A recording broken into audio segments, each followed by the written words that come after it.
Hello friend, हमारे YouTube channel अपना रसोड़ा में आपका स्वागत है। आज हम बनाने वाले हैं चौमीन। चौमीन के लिए हमें पानी गर्म हो गया है। अब इसमें डालेंगे नमक,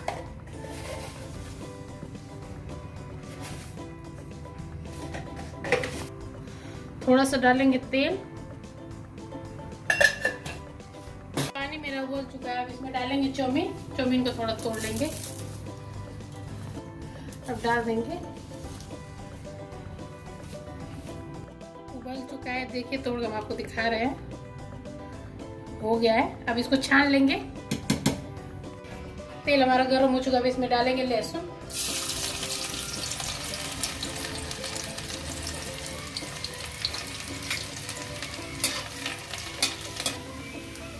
इसमें डालेंगे मिर्च,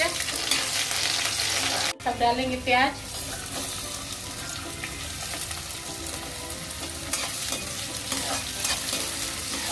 प्याज हमारा थोड़ा हो चुका है। अब इसमें डालेंगे पत्तगोभी,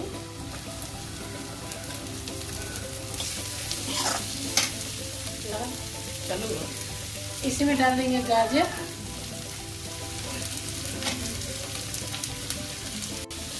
3 सेकंड इसको पका लेंगे थोड़ी देर तक।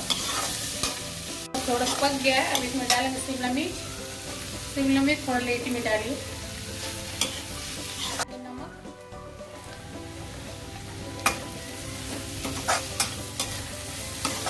इसमें डालेंगे अपना चौमीन।